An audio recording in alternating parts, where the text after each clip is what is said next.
فیضان رمضان فیضان رمضان فیضان رمضان رمضان رمضان رمضان رمضان رمضان رمضان فیضان رمضان رمضان رمضان رمضان رمضان رمضان فیضان رمضان۔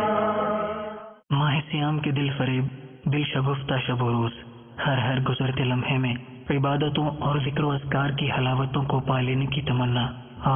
جو خوشا لمحات گزر گئے، ماہ مبارک کا وہ دن جو ہم سے جدا ہو گیا، اے کاش انہی گزرے لمحوں میں ہونے والی نیکیاں پھر سے میسر آ جائیں تو کیا ہی بات ہے۔ الحمدللہ عز و جل تبلیغ قرآن و سنت کی عالمگیر غیر سیاسی تحریک دعوت اسلامی کے زیر انتظام مدنی چینل اس سال 1434 ہجری کے رمضان المبارک کی لائیو اور ریکارڈڈ ٹرانسمیشن کو روزانہ ریپیٹ ٹرانسمیشن نشر مقرر کے طور پر بنام رمضان کی پرکیف یادیں پیش کرنے کی سعادت حاصل کر رہا ہے، جس میں آپ ملاحظہ کریں گے دعوت اسلامی کے تحت ہونے والے تربیتی اعتکاف میں امیر اہل سنت دامت برکاتہم العالیہ کا معتکفین عاشقان رسول کی تربیت کرنا، معتکفین اسلامی بھائیوں کا امیر اہل سنت دامت برکاتہم العالیہ کی مبارک صحبت میں سحری و افطاری کی سعادت حاصل کرنا، امیر اہل سنت دامت برکاتہم العالیہ کا بعد نماز ظہر اور بعد از تراویح روزانہ 2 مرتبہ مدنی مذاکرہ، قرب افطار، اللہ عز و جل کی بارگاہ میں مناجات کا سلسلہ اور دیگر مہکے سنتوں بھرے سلسلے۔ آئیے دیکھتے ہیں رمضان کی پرکیف یادیں۔ الحمدللہ عز و جل دن 12 بجے حمد باری تعالی نعت رسول مقبول صلی اللہ تعالی علیہ وآلہ وسلم سے نشریات کا آغاز ہوا، اس کے بعد سلسلہ روحانی علاج اور استخارہ ہوا۔ آئیے اس کے مناظر دیکھتے ہیں۔ السلام علیکم ورحمۃ اللہ وبرکاتہ۔ وعلیکم السلام ورحمۃ اللہ وبرکاتہ۔ میرا نام عبدالثواب اتاری ہے۔ میں نے استخارہ کروانا تھا کہ گھر میں پریشانی اور کاروبار نہیں ہے، یہ استخارہ کروانا ہے اور روحانی علاج بتا دیں۔ جزاکم اللہ خیرا۔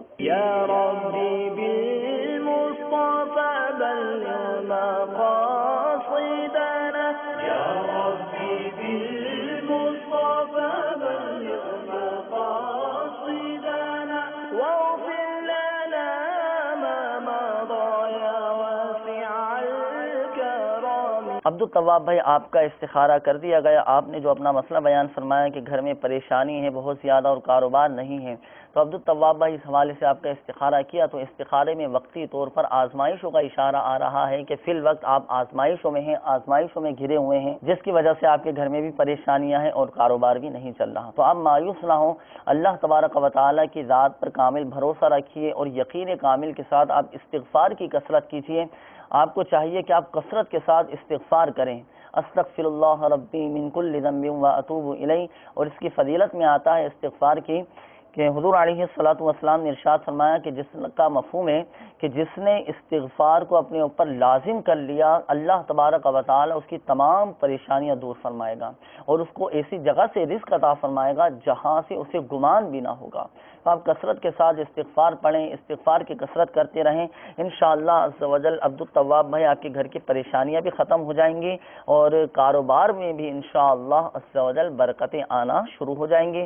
اور یہاں پر ایک مشورہ بھی سماعت فرما لیجیے، آپ کے علاقے میں تعویذات عطاریہ کے بستے موجود ہوں تو آپ ان آزمائشوں کے کارڈ کروا لیجیے، تعویذات عطاریہ بھی حاصل فرما لیجیے اور پڑھنے کے لیے آپ کو جو روحانی علاج بتایا گیا اس کے مطابق عمل کیجیے، انشاءاللہ عز و جل آپ کی پریشانیاں ختم ہو جائیں گی۔ پھر سلسلہ خوابوں کی تعبیریں پیش کیا گیا۔ خواب ایک پراسرار حقیقت ہے۔ مدنی چینل کا یہ سلسلہ آپ ملاحظہ فرماتے ہیں جس میں آپ کے خواب اور ان کی تعبیریں ہوا کرتی ہیں۔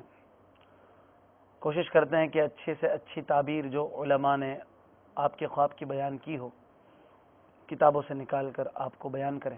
بعض خواب جو ہے وہ ہمارے خیالات کا عکس ہو کر خواب میں آتے ہیں، ہم جو چیز سوچ رہے ہوتے ہیں وہی چیز خواب میں آ رہی ہوتی ہے۔ بعض اوقات ہمارے حالات جو ہوتے ہیں وہ خواب میں آ رہے ہوتے ہیں، منعکس ہو کر ہمیں دکھائی دیے جا رہے ہوتے ہیں۔ عموماً جو مدینے سے ہو کر آتا ہے خواب میں مدینہ یاد کرتا ہے، مدینہ اسے دکھتا ہے۔ مکہ شریف اسے یاد آتا ہے. میں نے دیکھا اس کی تعبیر پوچھنی ہے. میں نے دیکھا کہ ایک سانپ کا بہت بڑا وہ میرے پیچھے لگا ہوا ہے اور میں بھاگ رہا ہوں اور پیچھے بھاگتا پیچھے میں نے مڑ کے دیکھا وہ سانپ کا جو ہے نا شیر بن گیا پتلا تھا. تو میں بھاگ رہا ہوں وہ مجھے پیچھے کاٹنے کے لیے آ رہا تھا. تو اس کی مجھے تفصیل بتائیں کیا ہے. آپ نے سانپ دیکھا. سب سے پہلی بات تو یہ کہ تشویش کا شکار نہ ہو, اللہ کی رحمت پر امید رکھیں, بھروسہ رکھیں, کوئی ٹینشن کی بات نہیں ہے. سانپ کو عموماً خواب میں دیکھنا یہ بارہا ہم عرض کر چکے ہیں کہ یہ دشمن کی نشانی ہوا کرتی ہے, اور اگر سانپ کو پیچھے آتا ہوا دیکھیں تو یہ کہ دشمن جو ہے وہ پیچھا کر رہا ہے, وہ آپ کو فالو کر رہا ہے, وہ آپ کو دیکھ رہا ہے. اور آپ نے کہا کہ سانپ جو ہے وہ شیر بن گیا. سانپ کا شیر بن جانا, درندے کا اپنی شکل چینج کر لینا, اس کی تعبیر مختلف انداز میں کی جاتی ہے. جیسا درندہ جیسی شکل میں بدلا اس قسم سے تعبیر کی جاتی ہے. عموماً اگر کسی نے گائے کو بکری سے بدلتے ہوئے دیکھا تو اس کی بہت اچھی تعبیر ہوا کرتی ہے, لیکن یہاں پر آپ نے سانپ کو شیر سے دیکھا ہے تبدیلی. اس کی تعبیر چغل خوری سے بھی کی گئی ہے کہ چغل خوری کی عادت تو گئی نہیں آپ کے اندر. ہو سکتا ہے کہ چغل خوری یا اس قسم کے افعال آپ سے سرزد ہو جاتے ہوں, یا چغل خوری کی عادت ہو, یا کبھی ایسا ہوا ہو یا ہونا ہو, تو اس حوالے سے آپ محتاط ہو جائیں. اپنے دشمن شیطان پر کڑی نظر رکھیں اور اس کے خلاف بھرپور اعلان جنگ رکھیں, اور چغل خوری اگر ہے تو اس کی عادت نکالیں. بعد نماز ظہر تلاوت کلام پاک کو ہدیہ نعت کے بعد شیخ طریقت امیر اہل سنت حضرت علامہ مولانا ابو بلال محمد الیاس عطار قادری رضوی ضیائی دامت برکاتہم العالیہ کا عوام الناس کے لیے رشد و ہدایت پر مبنی مدنی ملفوظات سے سجا مدنی مذاکرہ ہوا. اس کے چند مناظر دیکھتے ہیں. لله رب العالمين والصلاة والسلام على سيد المرسلين أما بعد فأعوذ بالله من الشيطان الرجيم بسم الله الرحمن الرحيم الحمد للہ. آج 1434 سنہ ہجری کے ماہ رمضان مبارک کے 12ویں روزے کی ظہر کی نماز ادا کر کے معتکفین و عاشقان رمضان عالمی مدنی مرکز فیضان مدینہ میں جمع ہیں. السلام علیکم ورحمۃ اللہ وبرکاتہ. وعلیکم السلام ورحمۃ اللہ وبرکاتہ. پیارے باپا جان, ایک اسلامی بھائی کا کہنا ہے کہ خیبر پختونخوا کے ضلع کوہاٹ کے بعض علاقوں میں پرانی کھانسی کا یہ علاج ہے کہ اسے گدھی کا دودھ پلایا جاتا ہے. آپ یہ ارشاد فرمائیں کہ گدھی کا دودھ پینا کیسا؟ جزاکم اللہ خیرہ. گدھی حرام جانور ہے, گدھا, وہ اس کا دودھ بھی گدھی کا حرام ہے. تو کھانسی کے علاج کے لیے گدھی کا دودھ پلانا جائز نہیں. اب بچہ ایسا ہے کہ بیچارے کو سمجھ ہی نہیں ہے, نہ سمجھ بچہ, تو اب پلانے والا ظاہر گناہ گار تو ہوگا, سمجھدار کو پلائے گا تب بھی گناہ گار ہوگا. اور اگر بالغ کو پلایا تو اب پینے والا اور پلانے والا دونوں گناہ گار ہوں گے. اب پتہ نہیں ہے کہ دودھ کس کا ہے, تو بالغ کو پلا دیا کہ یہ بکری کا دودھ ہے, تب وہ ظاہر بیچارہ تو بے قصور ہے, لیکن پلانے والا اب بھی گناہ گار ہے جو جان بوجھ کر گدھی کا دودھ پلائے. بہار شریعت جلد اول مسئلہ 31. حرام جانوروں کا دودھ نجس یعنی ناپاک ہے. البتہ گھوڑی کا دودھ پاک ہے مگر کھانا جائز نہیں. اب یہ کہ حرام جانوروں کا دودھ نجس ہے, تو یہ میں نے کل ہی غالباً اصول بیان کیا تھا کہ ہر ناپاک چیز کا کھانا حرام ہے, جبکہ ہر پاک چیز کا کھانا حلال ہونا ضروری نہیں ہے کہ پاک چیز بھی حرام ہو سکتی ہے. مثال کے طور پر مٹی پاک ہے, پاک مٹی حد ضرر تک یعنی نقصان پہنچانے کی حد تک کھایا تو یہ حرام. میں حرام ملال کی تو نہیں بات کرتا, لیکن قرآن مجید میں وہ حلال اور طیب, حلال کے ساتھ ساتھ طیب کا ذکر بھی آیا ہے. پاک پتہ نہیں وہ کس سینس میں, شاید رزق کے معاملے میں, وہ کھانے پینے کے حوالے سے بھی ہے کہ جیسے کہ مطلب وہ عموماً جس وقت یا ایھا الذین آمنوا کلوا من الطیبات ما رزقناکم اے ایمان والو جو ہم نے تمہیں رزق دیا ہے پاکیزہ وہ کھاؤ. یہاں مراد وہ ناپاک اور پاک نہیں معلوم ہوتے آیت سے، بلکہ وہ رزق حلال طیب. تو جو حلال ہے وہ انڈرسٹوڈ ہے کہ طیب ہے، پاک ہے. چند مدنی پھول حافظ صاحب یہ اس کی تفسیر میں لکھے ہوتا ہے، دیکھ لیجئے گا تھوڑی دیر میں. اچھے مدنی پھول لکھے، 2-3 جگہوں پر یہ شاید چند جگہوں پر یہ اس طرح کے ارشادات ملتے ہیں. یہاں بہت اچھے مدنی پھول لکھیں گے طیب سے کیا کیا چیز مراد ہے. ماشاء اللہ. میں نے جو بیان کیا وہ فقہی اصول ہے. جی فقہی اصول بنتا ہی قرآن و حدیث سے ہے. قرآن و حدیث سے ٹکرائے گا تو وہ رد کر دیا جائے گا، کسی کام کا نہیں ہے. اور اس میں وسعت بہت ہے باپا کہ جیسے بعض کم علم والے لوگ کہتے ہیں نا یار یہ کیا، یار یہ بولتا ہے یہ جائز ہے، یہ بولتا ہے یہ ناجائز ہے. یہ مولانا بھی آپس میں کوئی بولتا ہے جائز ہے، کوئی بولتا ہے ناجائز ہے. تو یہ دیکھیں کہ کب سے آپ تو امام اعظم اور صاحبین کی مثال دے رہے ہیں کہ ایک کہہ رہے ہیں کہ ناجائز ہے اور ایک کہہ رہے ہیں کہ ان کے نزدیک جائز ہے. تو اس کو مطلب کہ مسئلہ بنانے کے بجائے اور اس بات پر مذہبی طبقے پر علماء پر تنقید کرنے کے بجائے یہ دیکھیں کہ اس میں تو وسعت ہوتی ہے نا بابا. یہ نادان لوگ ہیں. صحابہ کرام علیہم الرضوان میں بھی بعض مسائل میں اختلاف پایا گیا ہے، اس کی بالکل روایتیں موجود ہیں. یہاں تک کہ التحیات کی جو ورڈنگ ہے نا، ہم جو التحیات پڑھتے ہیں جی بابا درست ترین یہی ہے الصح جس کو بولتے ہیں، لیکن اس کی ورڈنگ میں بھی صحابہ کرام کا اختلاف ہے. اب میں ورڈنگ کی مثالیں دے کر خامہ کا مسائل کھڑے کروں گا، لوگوں کو غلط فہمیاں ہوں گی. تو یہ جو ہوتے ہیں نا اس طرح کی باتیں کرتے ہیں کہ یہ علماء مشکل بناتے ہیں اور یہ نادان لوگ ہوتے ہیں یا فسادی لوگ ہوتے ہیں. جیسے کہ وہ بعض لوگ شوٹیڈ بوٹیڈ ہو کر وہ چینلوں پہ مسلط ہو گئے اور اپنی مرضی کا اسلام وہ لوگوں میں وہ شائع کر رہے ہیں.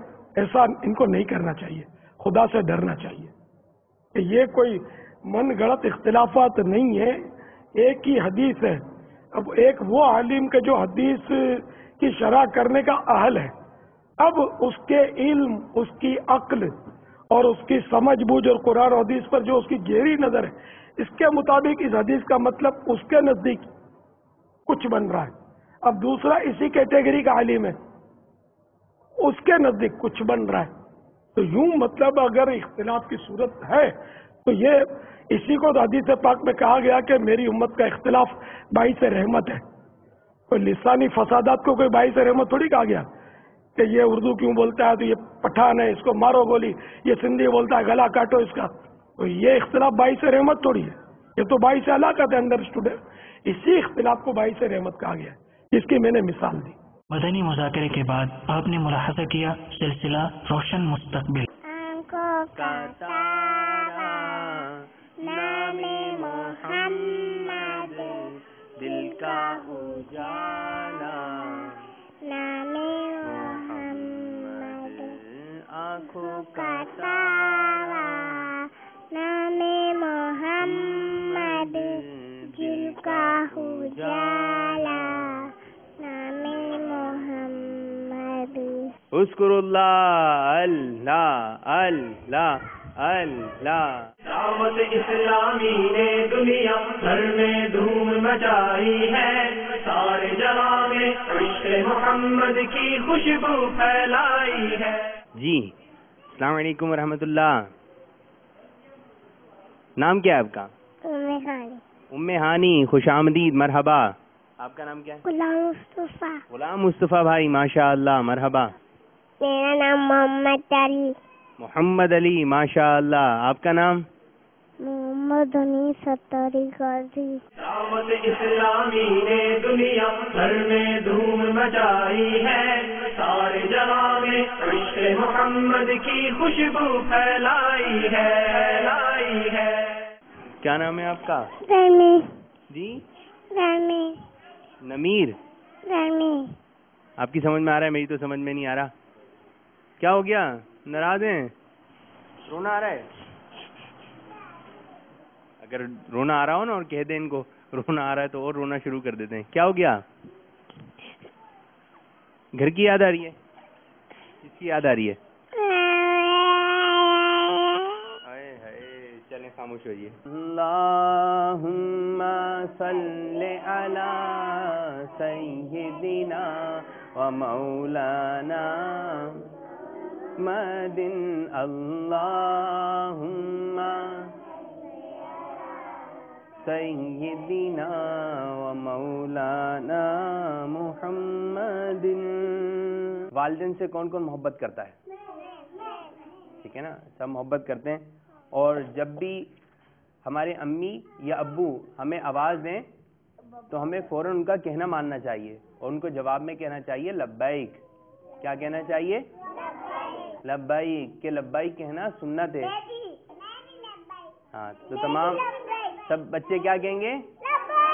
لبیک. حضور صلی اللہ علیہ وسلم نے ارشاد فرمایا کہ جس نے ماں کے قدموں کو چوما، مفہوم ہے کہ جس نے ماں کے قدموں کو چوما گویا اس نے جنت کی چوکھٹ کو چوما. سبحان اللہ. تو جو کوئی اب ان بچوں کا حال یہ ہے کہ ان کو کیا پتا کہ جنت کیا ہے، والدین کا رتبہ کیا ہے.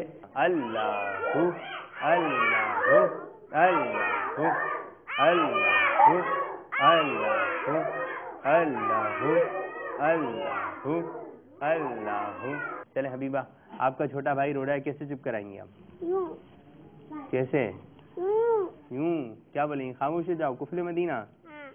اچھا حسین ہے. نعت آتی ہے آپ کو؟ سنائیے. نور والا آیا ہے، نور لے کر آیا ہے، سارے آقم یہ دیکھے کیسا نور چھایا ہے. جب بھی دودھ پیئیں تو دودھ پینے سے پہلے ہمیں کیا پڑھنا چاہیے؟ آئیے دودھ پیتے وقت کی دعا یاد کرتے ہیں. اللہم اللہم اللہم. جو زور سے پڑھے گا اس کو جلدی یاد ہو جائے گی. اللہم اللہم بارک لنا بارک لنا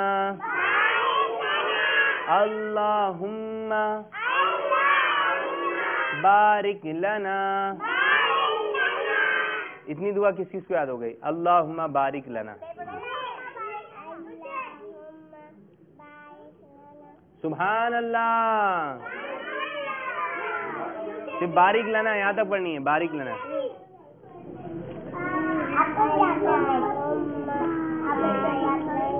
سبحان اللہ. ایک اور مدنی بولے. جی آپ سنائیے.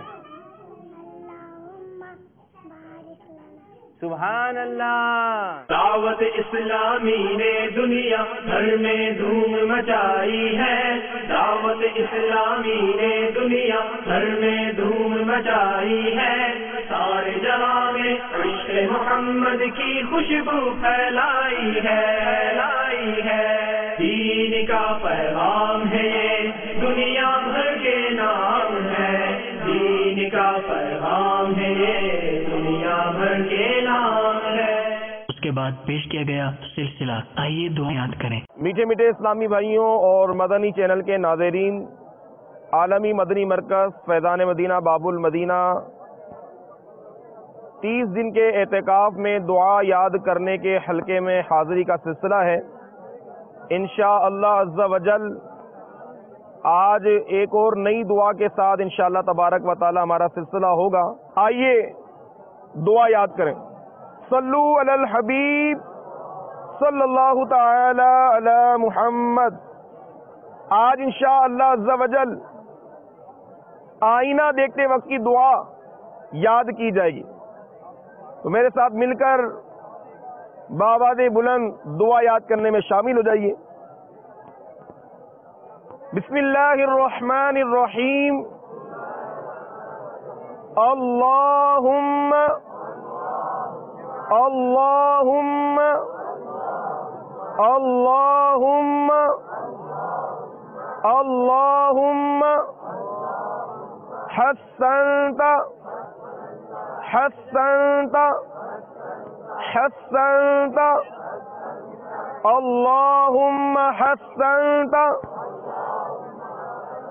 خلقی اللہم حسنت خلقی اللہم حسنت خلقی اللہم حسنت خلقی. اتنی دعا کس کس کو یاد ہو گئی؟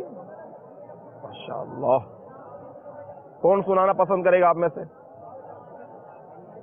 جی سنائیے.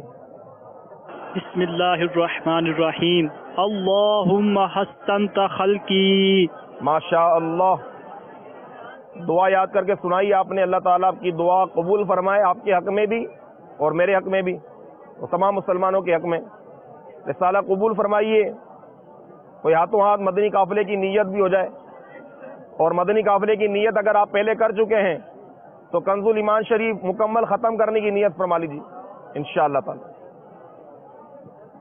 اور کوئی اسلامی بھائی آپ میں سے؟ جی ان کو دے دیجیے.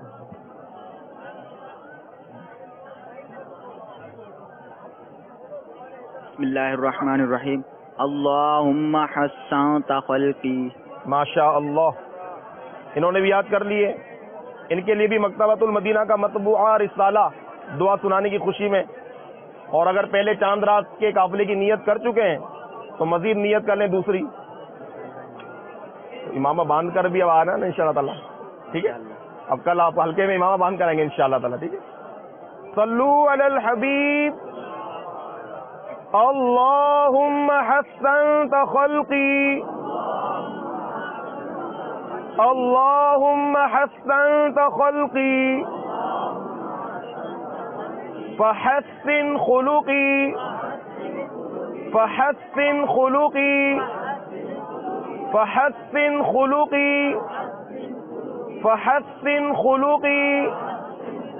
فحسن خلقی. اللہم حسنت خلقی فحسن خلقی. اللہم حسنت خلقی فحسن خلقی. فحسن خلقی.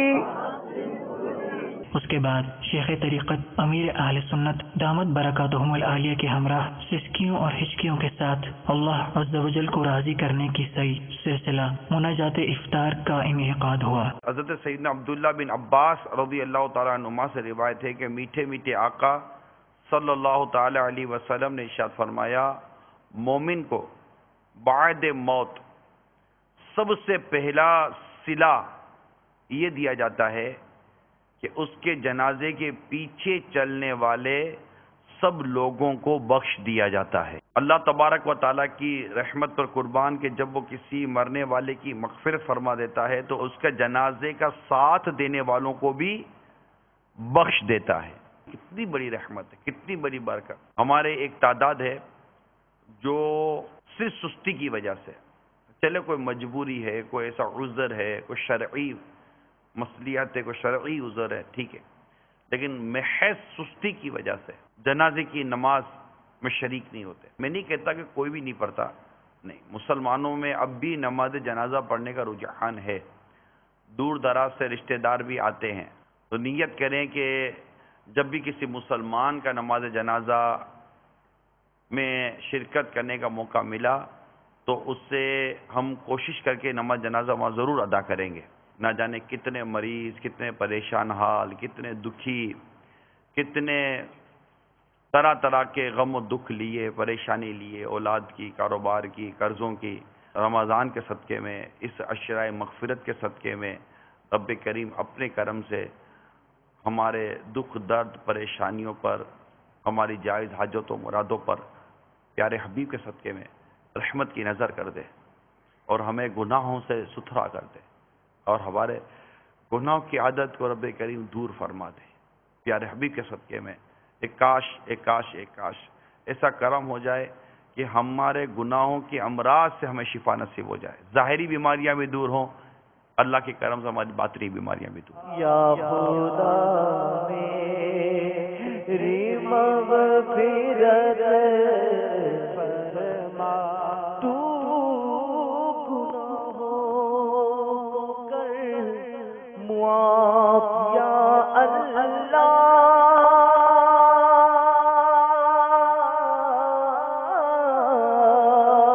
تو گناہوں کو کر معاف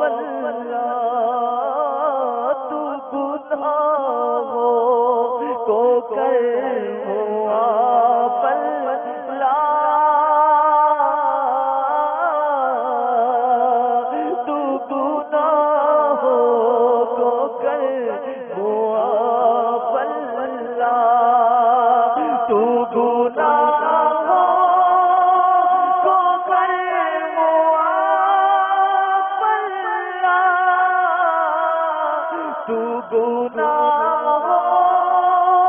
کو کر ہوا پلا میری مقبول معذرت فرما میری مقبول معذرت فرما پاوے فردوس مرحمت فرما پاوے فردوس مرحمت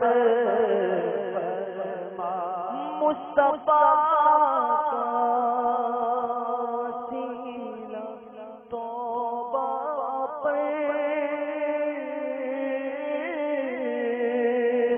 مصطفیٰ کا وسیلہ توبہ پر مصطفیٰ کا وسیلہ توبہ پر تو عنایت مداومت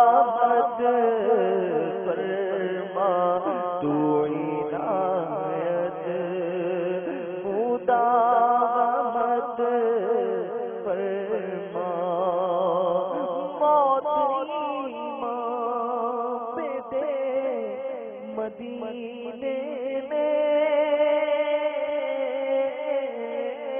موت ایمان پہ دے مدینے میں موت ایمان پہ دے مدینے میں اور محمود عاقبت فرما اور محمود عاقبت فرما تو شرف تیرے گنبد خزاں مجھ کو مرنے کا مرحمت فرما سرفراز اور سرخرو مولا سرفراز اور سرخرو مولا سرفراز اور سرخرو مولا سرفراز اور سرخرو مولا مجھ کو دورو سے آخرت فرما مجھ کو دورو سے آخرت فرما اذان مغرب کے بعد مبلغ دعوت اسلامی مفتی محمد قاسم اتاری مدعا ذلہ العالی کا سلسلہ قرآنی صورتوں کا تعارف پیش کیا گیا۔ سورہ ابراہیم کا نام سورہ ابراہیم اس لیے کہ اس میں حضرت ابراہیم علیہ السلام کا اپنی اولاد کو مکہ مکرمہ کی سرزمین میں جو بیابان تھی وہاں پر آباد کرنے کا تذکرہ ہے، اس مناسبت سے اس کا نام سورہ ابراہیم ہے۔ یہ سورت مبارکہ مکہ مکرمہ میں نازل ہوئی، اس میں 52 آیتیں ہیں اور 7 رکوع ہیں۔ آیت کی ابتدا حروف مقطعات سے ہے، اس کے بعد اللہ تعالیٰ کی شان کا بیان ہے، پھر اللہ تعالیٰ نے دنیا کی محبت کا بیان کیا اور اس کی مذمت بیان کی۔ فرمایا الذین یستحبون الحیات الدنیا علی الآخرہ ویصدون عن سبیل اللہ ویبغونہا عوجا اولئک فی ضلال بعید، کہ جو لوگ دنیا کی زندگی کو آخرت کی زندگی پر پسند کرتے ہیں، یعنی آخرت کی زندگی فراموش اور دنیا کی زندگی انہیں پسند ہے، اور اللہ کے راستے سے روکتے ہیں اور اس میں ٹیڑھاپن چاہتے ہیں تو فرمایا کہ یہ لوگ دور کی گمراہی میں ہیں۔ اس کے بعد حضرت موسیٰ علیہ الصلوۃ والسلام کا کافی تفصیل کے ساتھ تذکرہ ہے بنی اسرائیل پر، جو اللہ تعالیٰ نے حضرت موسیٰ علیہ السلام کے صدقے میں انعامات فرمائے۔ فرعون جو ان کے بچوں کو قتل کرتا تھا، بچیوں کو زندہ چھوڑتا تھا، اس سے جو اللہ تعالیٰ نے ان کو نجات عطا فرمائی، اس کا تذکرہ کیا۔ پھر اللہ تعالیٰ نے شکر کی فضیلت کو بیان فرمایا کہ لئن شکرتم لازیدنکم، اے بندو اگر تم شکر کرو گے تو میں تمہیں اور زیادہ عطا کروں گا۔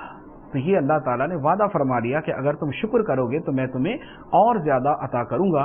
وَلَئِن كَفَرْتُمْ إِنَّ عَذَابِي لَشَدِيدٌ، اور اگر تم ناشکری کرو گے تو میرا عذاب بڑا سخت ہے۔ اس کے بعد پھر حضرت موسیٰ علیہ الصلوۃ والسلام کا تذکرہ، اور اس کے بعد پھر مختلف انبیاء کرام علیہم السلام کا تذکرہ، اور ان انبیاء نے جو اپنی قوموں کے ساتھ کلام کیا اس کا تذکرہ ہے۔ چنانچہ قوم نوح کا تذکرہ ہے، قوم عاد کا تذکرہ ہے، قوم سمود کا تذکرہ ہے۔ اور ان رسولوں نے جو کلام کیا، ان کے کلام کا ایک حصہ یہ تھا کہ اے لوگو، کیا تمہیں اس اللہ کے بارے میں شک ہے جس نے آسمان و زمین کو پیدا کیا؟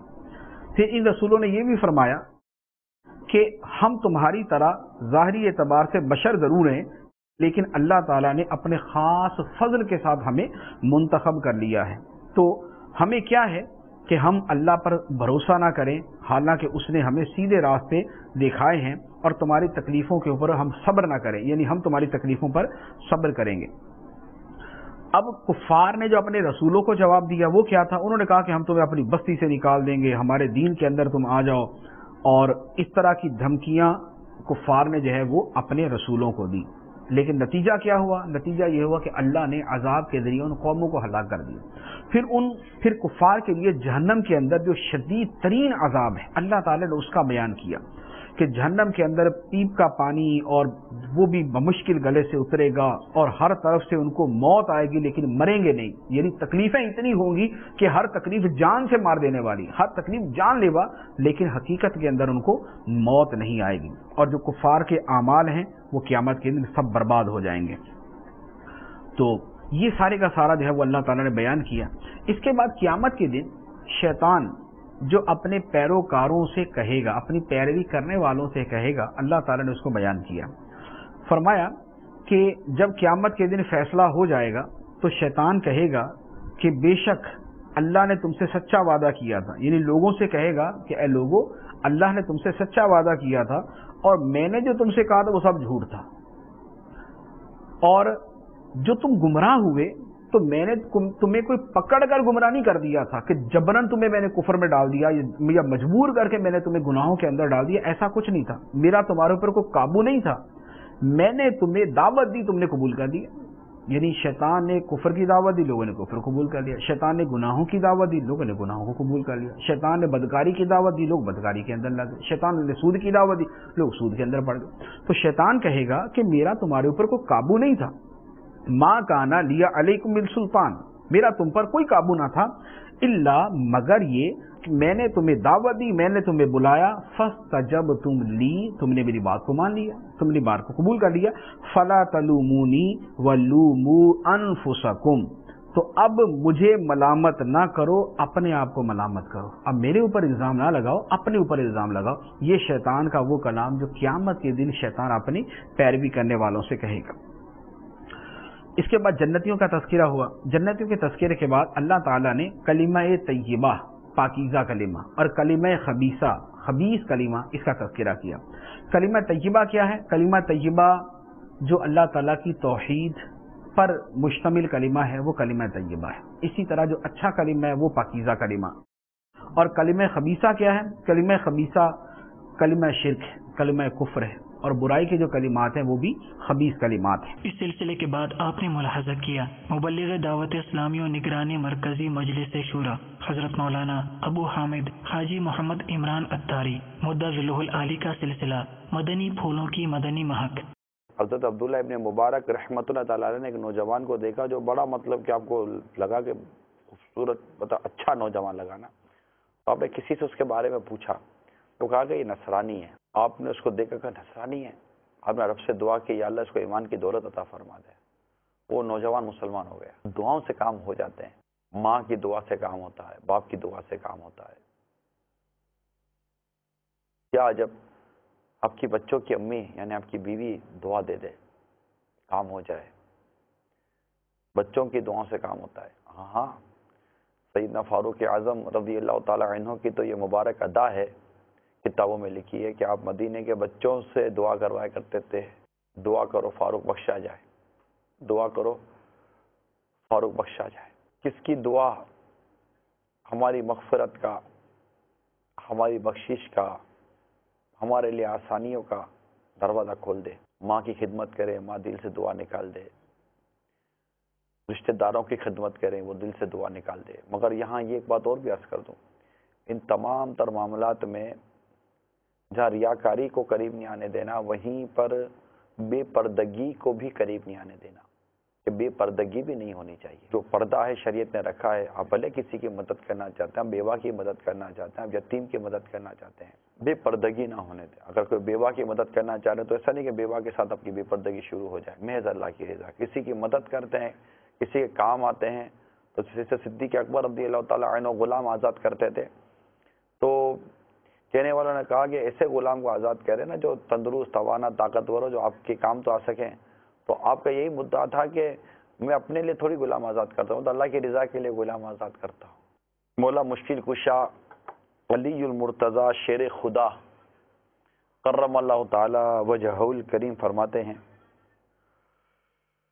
اس مسلمان پر تعجب ہے جس کا مسلمان بھائی اس کے پاس کسی حاجت کے لیے آئے اور وہ اپنے آپ کو اس کے ساتھ بھلائی کے قابل نہ سمجھے. ایک بزرگ رحمت اللہ تعالی علیہ کے پاس چند غیر مسلموں نے آ کر بڑے اخلاق اور بڑے ویل مینرز کے ساتھ گفتگو کی نا، متاثر کرنے کے لیے، امپریس کرنے کے لیے گفتگو کی. تو حضرت نے سننے کے بعد ارشاد فرمایا کہ تمہارے اخلاق مسلمانوں والے ہیں. مسلمان اپنی بنیادی تعلیمات کو بھولتے چلے جا رہے ہیں. یہ کہنا کہ جناب وہ اچھے اور بھی نہیں، مزہ نہیں آتا یار، ہم مسلمان ہیں یار. حضرت سیدہ معاذ بن جبل رضی اللہ تعالی عنہ سے روایت ہے کہ سرکار صلی اللہ تعالی علیہ وسلم نے ارشاد فرمایا، بے شک اللہ تعالیٰ نے اسلام کو اچھے اخلاق اور عمدہ اعمال سے ڈھانپا ہے، اور اچھا سلوک کرنا، اچھا عمل کرنا، نرم گفتگو کرنا،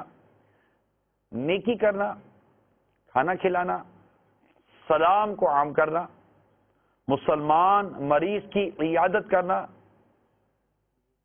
مسلمان کے جنازے میں شریک ہونا، مسلمان یا کافر پڑوسی کے ساتھ اچھا سلوک کرنا، بوڑھے مسلمان کی عزت کرنا، کھانے کی دعوت قبول کرنا، مہمان کے لیے دعا کرنا، معاف کرنا، صلح کرانا، سخاوت، کرم نوازی، بخشش کرنا، سلام ابتدا کرنا، غصے پر قابو رکھنا اور لوگوں کو معاف کرنا حسن اخلاق سے.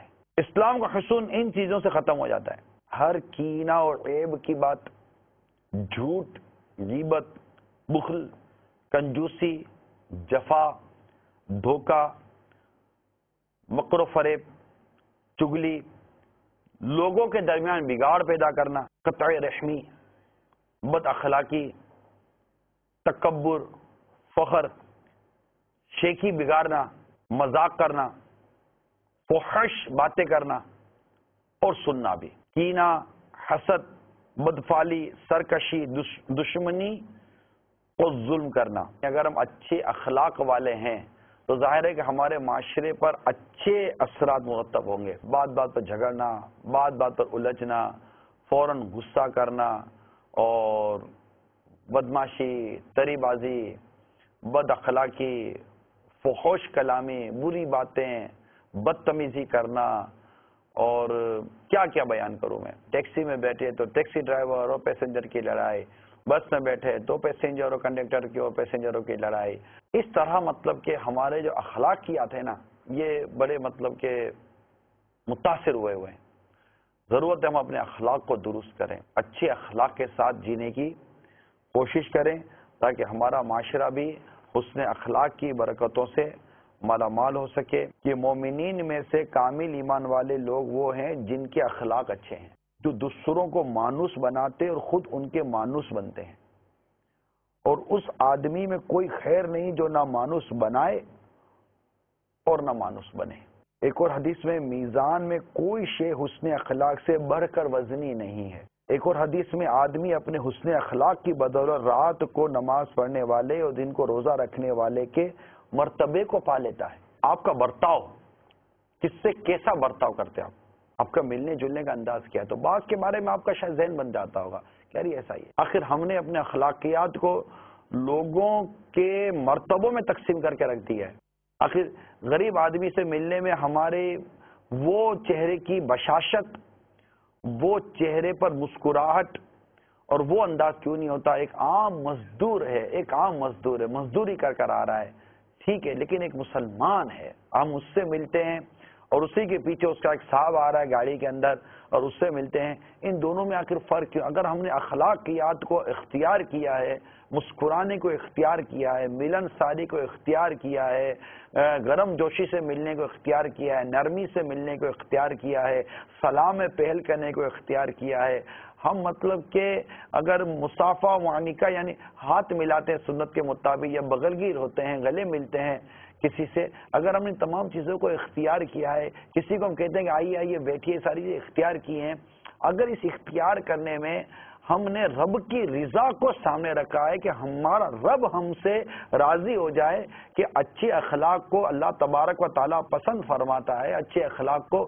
رسول اکرم صلی اللہ تعالیٰ علیہ وسلم پسند فرماتے ہیں، تو آخر اس میں اس قدر بلا مصلحت شرعی اور بلا اجازت شرعی یہ تفریق کس چیز کی ہے، یہ تقسیم کس چیز کی ہے ہمارے آپس کے معاملات میں؟ گھر کے اندر ہمارے اخلاقیات کچھ اور ہیں، باہر ہمارے اخلاقیات کچھ اور ہیں. ایک آدمی کو دیکھ لیجئے، باہر لوگوں سے ملتا ہے، گلی میں لوگوں سے ملتا ہے، دفتر میں لوگوں سے ملتا ہے، ہنسی مذاق مسکرانا اور خوش طبعی سارے کرتا ہے. گھر میں آتا ہے تو اس کے موڈ کا ٹھکانہ نہیں ہوتا. کوئی ہوتا ہے جو کم گو ہوتا ہے تو وہ کم گفتگو پسند کرتا ہے، تو اس کے ساتھ بندہ کم گفتگو کے ساتھ رہے. آپ کا مزاج ترش ہے، یعنی سخت ہے، آپ ڈانٹتے ہیں، آپ جھاڑتے ہیں، آپ منہ پھلا کر بیٹھتے ہیں، آپ طنز کرتے ہیں، آپ تنقید کرتے ہیں، آپ تانے دیتے ہیں، جب بھی بات کرتے چپتی بھی بات کرتے ہیں، اور اس کی لگائی اس کی بجائی، اس کی غیبت اس کی چگلی، ایسا مزاج ہوتا ہے. اب بتائیے میں جو کچھ کہہ رہا ہوں آپ کو، اگر میں کہوں گا نہیں آپ میں یہ عادت ہے تو نہیں میرے میں عادت کیسے ہو سکتی ہے؟ نہیں، آپ گھبرائیں گے. آپ کا گھبرانا بجا ہے، آپ کا گھبرانا درست ہے، کہ یہ وہ عادتیں ہیں جو کوئی شخص اپنے اندر سننا یا دیکھنا پسند نہیں کرتا، مگر ہمارے اندر یہ عادتیں ہیں. اگر آپ واقعی مطلب چاہتے ہیں کہ لوگ آپ کے قریب آئیں، لوگ آپ سے محبت کریں، لوگ چاہیں کہ آپ ان کے پاس آئیں، لوگ چاہیں کہ یہ آپ کے پاس آئیں اور بیٹھیں، تو اپنے چہرے پر مسکراہٹ رکھیں. پھر آپ نے ملاحظہ کیا شیخ طریقت امیر اہل سنت حضرت علامہ مولانا ابو بلال محمد الیاس عطار قادری رضوی ضیائی دامت برکاتہم العالیہ کا علم و حکمت سے مزین مدنی مذاکرہ. بعض اوقات ایسی کیفیت بنتی بھی ہے، خوب رونا دھونا ہوتا ہے، بڑی مطلب کہ رقت طاری ہو جاتی ہے، سنجیدگی بھی تھوڑی دیر کے لیے آ جاتی ہے. لیکن بعض اوقات ایسا دیکھا جاتا ہے جس طرح کے سوالات آتے ہیں کہ وہ گناہوں کی جو عادت ہوتی ہے وہ چھوٹتی نہیں ہے. اس کا کیا باپا حل عطا فرمائیں گے کہ توبہ پر استقامت ملے اور گناہ سے چھٹکارا نصیب ہو؟ بعض گناہ جیسے بات ہے عادی مجرم بن جاتا ہے. دراصل خوف جو ہے نا وہ رونے دھونے کا نام نہیں ہے. تو رونا تو بعض اوقات اشعار سن کر یوں آدمی کا دل بھر آتا ہے، درست فرمائیں، آنکھیں ابھر آتی ہیں. خوف کیا ہے؟ خوف، اصل خوف خدائی یہ ہے کہ خدا کی نافرمانی چھوڑ دے، گناہ ترک کر دے. اصل خوف یہ نصیب ہو جائے نا تو پھر سارے درجات جو ہے نا وہ مرتب ہوں گے. اللہ نصیب کرے. تو فاسق کے معلن جو ہوتا نا علل اعلان گناہ کرنے والا، یہ بے باک ہے، اور بے باک کے ایمان کو بڑا خطرہ رہتا ہے. ایک تو ہے چور. چوری کہتے ہیں کہ چھپا کر ناجائز طریقے پر مال لے لینا، یہ کہلاتا ہے چوری. اور ڈاکو کیا؟ علل اعلان دن دہاڑے رکھ دی گن، موبائل نکال، آپ سے موبائل چھین لیا.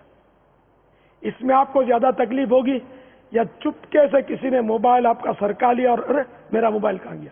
تکلیف کس میں زیادہ ہوگی؟ کہ جس نے یہ آپ کے گن رکھی نا اس سے آپ کی روح ادھر اٹک کر آ گئی گلے میں، یہ گولی چل گئی تو میرا کیا ہوگا؟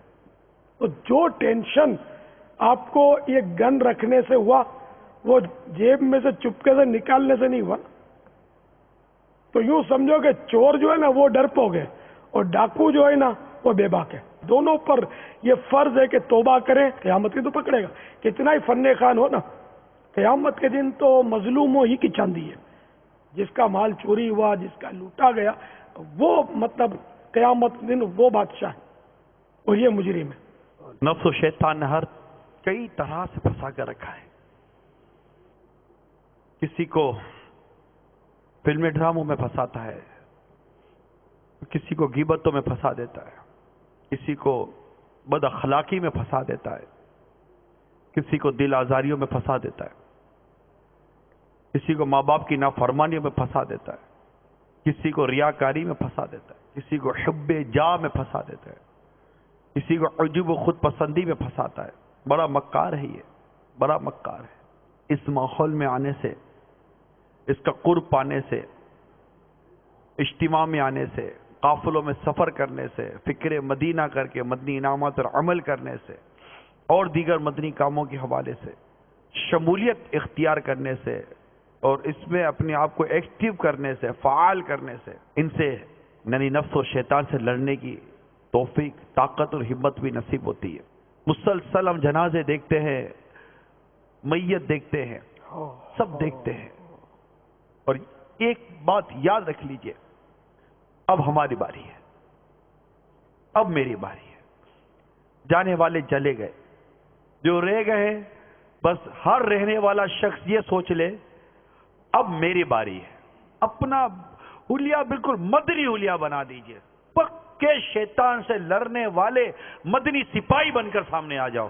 اسلامی بھائی جو گزشتہ 4-5 دن سے تراویح کی نماز ادا کرنے کے بعد یہاں پر مدنی مذاکرے میں شریک ہو رہے تھے، آج ماشاءاللہ اپنا سامان لے کر اور بظاہر تو یہ پینٹ شرٹ میں آئے لیکن اپنے ساتھ مدنی لباس لے کر آئے اور یہ عزم اور یہ نیت کا بھی اظہار کر رہے ہیں کہ انشاءاللہ آج سے میں ہوں اور دعوت اسلامی ہے. اللہ فرما لیں باپا، یہ ماشاءاللہ ابھی آنے سے پہلے ہی اعتکاف اور ہاتھوں ہاتھ چاند رات کو مدنی قافلے میں سفر کی بھی نیت کر. اللہ اللہ ماشاء اللہ، اللہ تعالی برکت دے، استقامت بخشے. یہ اپنا سامان باپا سارا مدنی لباس بھی، امامہ شریف بھی، چادریں بھی، یہ سب سامان لے کر اپنا ساتھ ہی آئیں کہ میں انشاءاللہ بس اب اپنے آپ کو سنتوں کے سانچے میں ڈھال لوں گا. بڑی خوش نصیبی آپ کی. ان کے جذبات ہیں بابا کہ 31 سال تقریباً عمر ہے، یہ تو ضائع ہو گئی، بس اب میں دعوت اسلامی کے لیے کچھ کرنا چاہتا ہوں. خوش نصیبی آپ کی، اللہ آپ کو استقامت دے، آپ کے صدقے ہمیں بھی استقامت دے کہ اللہ کی بے نیازی اور اس کی خفیہ تدبیر، اس کی خفیہ تدبیر سے ہم سب کو ڈرنا چاہیے. ماشاء اللہ، مرحبا مرحبا. فوراً سے پیشتر داڑھی منڈانے سے توبہ کر لیجئے اور ایک مٹھی داڑھی، کم از کم ایک مٹھی داڑھی سجانے کی نیت ابھی ابھی کر لیجئے. تو توبہ کرے تو اس کے لیے یہ شرط ہے کہ اس گناہ سے، جس گناہ سے توبہ کر رہا ہے، یہ عزم ہو پکا دل میں کہ میں اب یہ گناہ کبھی بھی نہیں کروں گا. سرکار کا عاشق بھی کیا داڑھی منڈاتا ہے؟ کیوں عشق کا چہرے سے اظہار نہیں ہوتا؟ تو ہمت کیجئے، اور جنہوں نے ابھی تک داڑھی رکھنے کی نیت نہیں کی وہ بھی آقا کی سنت کو سزا لیجئے کہ اب تو داڑھی نہ منڈے نہ گھٹے. اب تو گردن بے شک کل نہیں، آج نہیں، ابھی نام مصطفیٰ پر کٹے صلی اللہ علیہ وسلم. سب کے سب ہمت کیجئے اور ذہن بنائیے، جنہوں نے منڈائی ہے وہ بھی اور جنہوں نے کٹوائی ہے نہ گھٹائی ہے ایک مٹھی سے، سب نیت کریں کہ اب انشاءاللہ ہم ایک مٹھی داڑھی سجائیں گے انشاءاللہ عز و جل. ہے کوئی نیت کرنے والے تو کھڑے ہو جائیں اگر نیت کرتے تو. جن کی داڑھی ہے وہ تو بھائی، جن کی نہیں ہے وہ ماشاءاللہ عاشقان رسول کھڑے ہو جائیں. ہم آقا کی سنت اب اپنے چہرے پر یہ سجا کر ہی قبر میں جائیں گے. ہم دشمنان مصطفیٰ جیسی شکل لے کر قبر میں نہیں جانا چاہتے. کوہاٹ کے سائیں بھائی، ہمارے پٹھان بھائی وہاں کثیر جمع ہوں گے. کوہاٹ تو پٹھانوں کا گڑھ ہے ماشاء اللہ، اور پٹھان تو دین سے جتنی محبت کرتے ہیں اس کے تو کیا کہنے. ان کی مسجدیں بھی پٹھانوں کی بھری بھری ہوتی ہیں ماشاء اللہ. اور پٹھانوں کی ایک تعداد ہے جو ماشاء اللہ داڑھی رکھتی ہے ماشاء اللہ. دیکھو یہ میرے خان کھڑے ہو گئے، سبحان اللہ. خان پکے مسلمان ہوتے ماشاء اللہ. بہت میرے پٹھان بھائی کھڑے ہو گئے.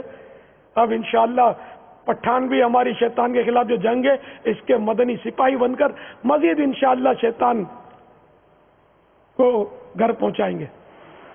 بلوچستان والے سائیں بھائی، کوسٹا محمد بلوچستان پاک حجازی کابینہ. دیکھو پٹھانوں سے پیچھے نہیں رہنا ہے.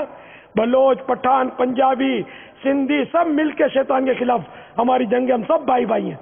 سردار آباد سے ایک اسلامی بھائی کا SMS موصول ہوا. آج کے امیر اہل سنت کا مدنی مذاکرہ سن کر میں نے شراب نوشی سے سچی توبہ کی اور عید کے تیسرے دن 12 روزہ مدنی قافلے میں سفر کروں گا. ایک اسلامی بھائی کا SMS موصول ہوا کہ اللہ عز و جل کے فضل و کرم سے میں نے چوری جیسی خبیث عادت سے توبہ کر لی. بابا یہ اسلامی بھائی بھی ہاتھوں ہاتھ مدنی ہولیے میں سج گئے بابا. ارے اللہ، یہ وہی ابھی جو جی جی ماڈرن لباس میں تھے. ان کا دیوانہ امام اور زلف ریش میں، ان کا دیوانہ امام اور زلف ریش میں، واہ دیکھو تو لگتا ہے کتنا شاندار، واہ دیکھو تو صحیح لگتا ہے کتنا شاندار. توبہ کر، اللہ کی رحمت بہت بڑی ہے. رحمت کے دن چل رہے ہیں اور یہ تو عشرہ مغفرت کا اپنے آپ کو بخشوانے کا اشرہ ہے کہ اللہ تعالیٰ کی بس رحمت سے بخشش سے جھولیاں بھر لو اور یہ سب چھوڑ دو. لوگوں کو تنگ کرنا، مارنا، لوٹنا، چٹھیاں بھیجنا، فون کرنا، بتھے مانگنا، ان سے اغوا کرنا تاوان کے لیے، یہ سب دھندے چھوڑ کے آ جاؤ مل کے مسجد اور تحریک چلاتے ہیں. مدنی مذاکرے کے بعد آپ نے دیکھا سلسلہ فیضان سحری. فیضان سحری میں الحمدللہ عز و جل روزانہ ہی کسی موضوع سے متعلق ہم مدنی پھول حاصل کرتے ہیں. آج ہمارا موضوع تکبر، پراؤڈ ہے. اس موضوع سے متعلق بھی ہم مدنی پھول حاصل کریں گے. تکبر کی تعریف بھی سن لیجیے. What is the definition of تکبر؟ ہو سکتا ہے ہمیں آج تک اس کی ڈیفینیشن ہی نہ پتا ہو، ہم نے اپنے طور پہ کچھ ڈیفینیشن بنا لی ہو. یاد رکھیے، خود کو افضل اور دوسرے کو حقیر جاننے کا نام تکبر ہے. This is very simple definition. I am superior than ہم. بندہ کہتا ہے میں اس سے افضل ہوں. اگر یہ نیت ہے، یہ سوچ ہے، تو تکبر کی تعریف یہی ہے. تکبر کی کچھ ایگزامپلز. پہلی جو نشانی ہے، علامت ہے، ذرا غور سے سنیے. اس بات کو پسند کرنا کہ لوگ مجھے دیکھ کر تعظیماً کھڑے ہو جائیں تاکہ دوسروں پر میری شان و شوکت کا اظہار ہو، یہ بھی تکبر کی ایک علامت ہے. اب دوسری علامت، یعنی ہم کہیں جائیں اور لوگ کھڑے نہیں ہوئے، برا لگے، یار میں آیا ہوں اور کوئی کھڑا نہیں ہوا. اٹ مینز میں کچھ ہوں نا، ان کو میرے لیے کھڑا ہونا چاہیے. یہ تکبر کی ایک علامت ہے. کہیں ہماری عادت تو نہیں؟ ذرا غور کیجیے.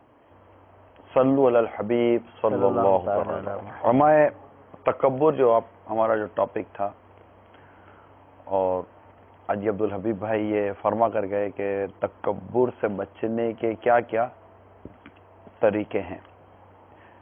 یقیناً تکبر کے موضوع پر آپ نے کچھ دیر پہلے ہو سکتا بہت سارے مدنی پھول لیے ہوں. تکبر سے بچنے کی جو صورتیں ہیں، ان میں ایک صورت اپنی معرفت ہے، خود اپنی پہچان ہے کہ ہم ہیں کیا، ہمارا وجود کیا ہے، ہماری اوقات کیا ہے.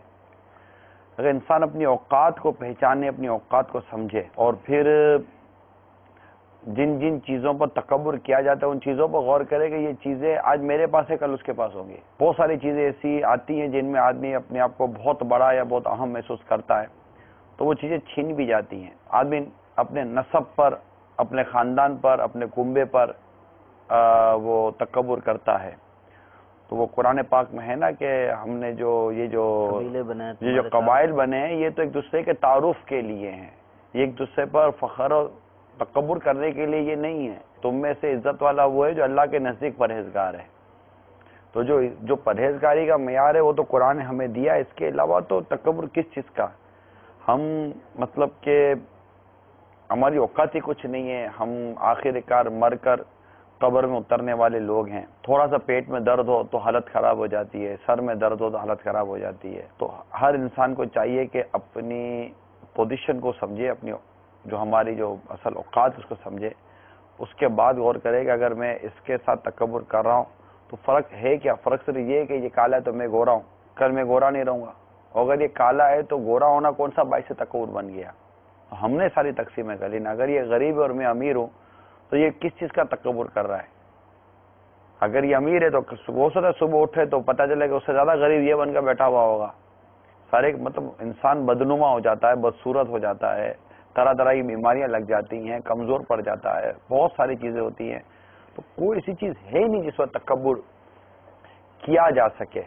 تکبر سے بچنے کا ایک طریقہ حدیث پاک میں آیا ہے کہ جو سلام میں پہل کرتا ہے وہ تکبر سے بچ جاتا ہے. تو سلام عام کریں، سلام میں پہل کریں اور بڑی مطلب کہ خوش دلی کے ساتھ سلام کریں. سلام کرنے میں بھی آدمی بعضوں کا تو وہ کرتا ہے پھر السلام علیکم، تھوڑا مزے سے ہیں یار، السلام علیکم ورحمۃ اللہ وبرکاتہ، کیا حال ہے آپ کے؟ تھوڑا مزہ آیا یار کہ کو باپ آیا ہے سلام کرا، جواب دینے میں بھی مزہ آنا چاہیے نا. تو یوں مطلب کہ جھجک جو ہے نا اپنی اس کو دور کرے اور لوگوں سے اچھے طرح سے ملے، سلام کو عام کریں کہ انشاءاللہ سلام میں پہل کرنے والا تکبر سے بچ جائے گا اللہ نے چاہا تو. کال سنائیے. السلام علیکم. وعلیکم السلام ورحمۃ اللہ وبرکاتہ. سر میں لاہور پمپ پہ کام کرتا ہوں اور میں نے آپ سے یہ معلومات لینی ہے کہ ہمارے مالک ہمیں تنخواہ نہیں دیتے تو ہم تیل کم ڈالتے ہیں موٹر سائیکلوں میں، کاروں میں. تو ہمیں آپ سے اس چیز کی معلومات چاہیے کہ ہم اس کام کے لیے روزہ رکھ سکتے ہیں، روزہ رکھ کے یہ کام کر سکتے ہیں یا نہیں؟ پیٹرول بھرنے کا کام اصل میں یہ کہہ رہے ہیں کہ مالک تنخواہ نہیں دیتا، نہیں دیتا. تو سمجھ یہ آ رہی ہے کہ یہ جو چراتے ہیں گاڑیاں بھرتے وقت جو پیٹرول چراتے ہیں، پیٹرول جو چوری کا. ہاں تو آپ یہ کہہ رہے ہیں کہ روزہ رکھ کر یہ کام کریں یا نہیں؟ روزہ رکھے نہ رکھے یہ کام کرنے کی ویسے اجازت نہیں ہے. روزہ رکھے، روزہ رکھ کر کام کرنے میں یہ کہ قباحت اور اس کو کہہ سکتے ہیں کہ بڑھ جائے گی، لیکن اس کی اجازت تو نہیں ملے گی. مالک کا غصہ گاڑی والوں پہ، موٹر سائیکل والوں پہ کیوں گزار رہے یار؟ مالک پیسے نہیں دیتا، پیٹرول ان کی چوری کر رہے ہیں آپ. یہ اتنا یعنی کہ یہ اتنا غلط کرتے ہیں. بعض تو ایسے چیٹر ہوتے ہیں کہ آپ تھوڑا سا آگے گئے 100 روپے کا پیٹرول ڈلوایا، تھوڑا سا آگے کا پیٹرول ختم. یہ ترکیب میں ان کو سمجھا دوں، مدنی چینل والوں کو سمجھ، وہ چالاکی تھوڑی سکھا دوں، بتاتا ہوں. یہ ایک ایسا بھی طریقہ ہوتا ہے، سب ایسا کرتے میں نہیں کہتا، مگر اس معاملے میں تھوڑا ہوشیار رہیے گا. آپ نے گاڑی روکی یا موٹر سائیکل روکی، آپ نے پیٹرول والے کو بولا یار 500 روپے کا پیٹرول ڈالنا. وہ جیسے ہی پیٹرول ڈالنے کے لیے وہ ہوگا، ادھر سے دوسرا آدمی آئے گا اور وہ کہے گا جی کتنے کا پیٹرول تھا؟ آپ یوں دیکھیں گے 500 روپے کا پیٹرول تھا جی، 500 روپے. وہ پیسے لے رہا ہوگا، اتنے میں وہ اپنا کام کر چکا. وہ اتنے فاسٹ ہوتے ہیں کہ ان کو تھوڑی دیر کے اندر وہ گھما دیں گے آپ کو اور آپ کو میٹر دکھا دیں گے کہ یہ آپ نے 500 روپے کا ڈال دیا. آپ نے ادھر پیسے 500 روپے کے دے، انہوں نے 100-150 روپے کے، اصل میں اسے گھمایا نہیں ہوگا اور آپ سے پہلے شاید کو 300 روپے کا پیٹرول بھرا کر گیا ہوگا. اب اسے زیادہ 200 روپے کا ڈال دینا، آپ کو 500 روپے کا میٹر دکھا دینا ہے وہ لیٹر کے حساب سے. تو اس طرح کی بھی چالاکی ہوتی ہے، مگر اس طرح کرنے والا ہر کوئی یہی کر رہا ہوتا ہے، میں یہ نہیں کہتا. تو اس لیے میں آپ کو ایک مدنی پھول یہ عرض کروں گا کہ جب بھی پیٹرول بھرائیں اب حالات ایسے ہیں کہ لوگوں کے مزاجوں میں بددیانتی سماتی جا رہی ہے اور پیسہ چاہیے. تو جب بھی پیٹرول بھرائیں تو اپنے سامنے میٹر گھموائیے اور پہلے پیٹرول بھروا لیجئے, اس کے بعد پیسے دے دیجئے. وہاں سے دوسرا جو آدمی آئے گا نا, اس کو آپ نے لفٹ نہیں کرانی ہے. پیٹرول بھرنے کے بعد بھی تو دوسرا آدمی آ سکتا ہے. تو یہ ایک میرے ذہن میں ایک آئیڈیا تھی. میں کہا چلو وہ بتا دوں ہمارے ناظرین کو. پیٹرول پمپ والے بولیں گے کہ چلو ایک طریقہ یہ بھی ہمارا گیا, مگر یقین مانو یہ اور بہت سارے ان کے پاس طریقے ہوتے ہوں گے, اپنے کو سمجھنا پڑے اور یہ ڈنڈی مارتے ہوں گے. اللہ ان کو ہدایت عطا فرمائے کہ یہ چوری اور اس طرح ناجائز ذرائع آمدنی کو بند کر دیں یار. اللہ تعالیٰ غیب سے عطا فرمائے گا پیارے حبیب.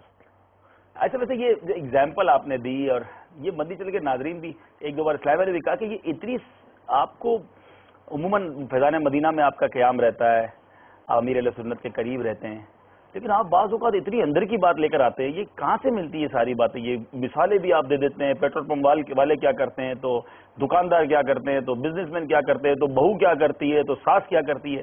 یہ کدھر سے کورس کیا آپ نے, کدھر سے آتی ہیں آپ کے پاس ایگزامپل؟ لوگ حیران ہو جاتے ہیں کہ یہ نگران شورا کو ایسا لگتا ہے کہ یہ ساری باتیں ہمارے سامنے بیٹھ کے انہوں نے دیکھی اور یہ بیان کر دیتے ہیں. تو بعض تو فیملی میٹرز اس طرح کے بھی ہوتے ہیں کہ اسلامی بھائی مل کر یا میلز کے ذریعے, کسی ذریعے یا فون کے ذریعے شیئر کرتے ہیں. اچھا پھر یہ کہ اب حالات کی وجہ سے, جیسے کہ اب فیضان مدینہ میں زیادہ تر رہنے کا, یہاں وہاں نہ جانے کا اتفاق یہیں رہنے کا ہوتا ہے, لیکن ظاہر ہے کہ موٹر سائیکل چلاتے تھے ہم, گاڑی ہم چلاتے تھے اور مطلب گھومتے پھرتے تھے ہر جگہ پر. تو جب تو یوں گھومتے پھرتے آدمی کو, اور پھر ایک انداز زندگی ایسا تھا کہ گھر میں رہنے کا اس وقت بھی اتفاق کم ہوتا تھا, باہر رہنے کا اتفاق زیادہ ہوتا تھا. تو اس طرح مطلب کہ کچھ نہ کچھ دیکھا والا ہوتا ہے. پھر بہت ساری باتیں وہ ہوتی ہیں جو الحمدللہ عز و جل امیر علیہ سنت کے ساتھ جو مشورے ہوتے ہیں, امیر سنت جو مدنی مذاکرے فرماتے ہیں, اسلامی بھائیوں کے جو نجی طور پر جو کلام ہوتے ہیں, اس میں جو امیر علیہ سنت ان کو جو گائیڈ لائن دیتے ہیں, اس سے بہت سارے راستے کھلتے ہیں. اور میں اس کو بھی نظر انداز نہیں کروں گا کہ اللہ کی رحمت سے جو ہمارے دارالافتاء کے اسلام بھائی ہوتے ہیں, یہ اپنے افتاء والے اسلام بھائی مفتیان کرام وغیرہ, ان کے ساتھ بھی میں نے یہ دیکھا ہے کہ ماشاءاللہ ان کے ساتھ بھی بہت کچھ سیکھنے سمجھنے کا موقع ملتا ہے.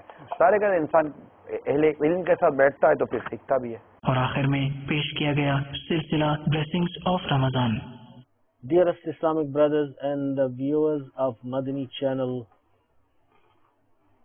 once again we welcome you in this beautiful, auspicious silsila of Madani channel, Blessings of Ramadan.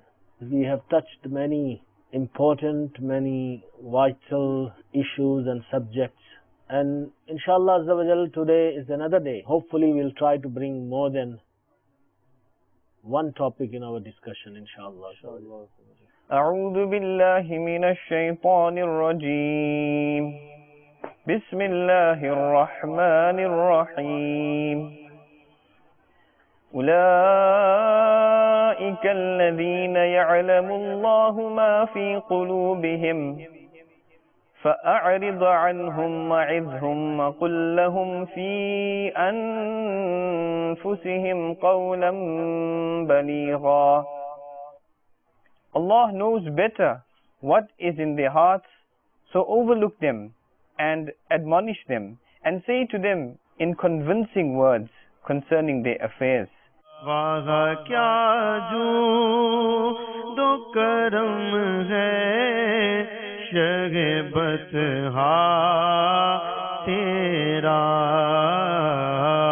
نہیں سنتا ہی نہیں مانگنے والا تیرا,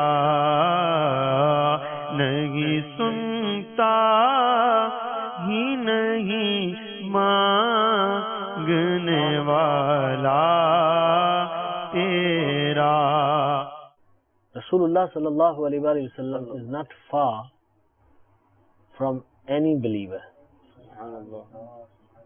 because it is mentioned in Quran Kareem, an-nabiyyu awla bil mu'minina min anfusihim. Subhanallah.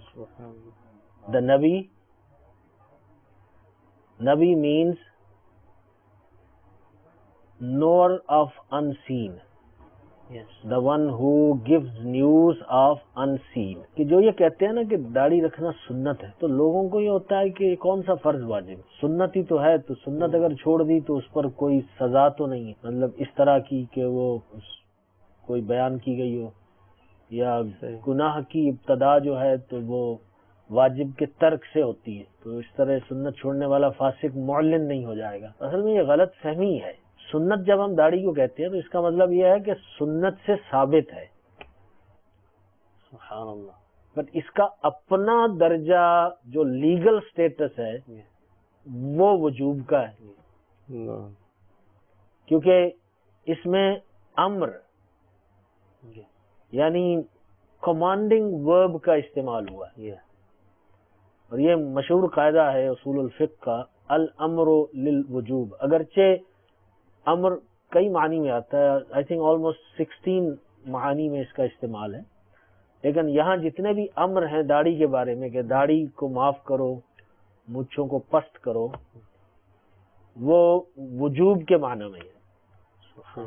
تو لہذا داڑھی رکھنا واجب ہے. تو یہ غلط فہمی جو ہے کہ جب ہم اس کو سنت کہتے ہیں نا، تو اس کا معنی یہ ہے کہ it is proven from the سنت of our beloved Nabi sallallahu alaihi wasallam, but its own status is wajib. Rasulullah sallallahu alaihi wasallam is the ideal role model, and he has the best character which is not comparable to anybody else. So anybody can't compare to his beautiful character. But why do many people choose second best? They would rather imitate maybe a so-called soccer star or a movie star or somebody else who in their eyes, in their mind is successful. They don't see that actually the real successful person is who Allah Azza wa Jal has stated, that this is the person we must follow, the person who has the best ideals and the best character itself. Now for many people, if we look out there, for us for example, we need to develop our character, we need to grow ourselves. There's a beautiful saying that you cannot dream yourself into a character. You have to actually hammer yourself, you have to mold and forge yourself into developing your good character, your good side. And also, bad company corrupts good character.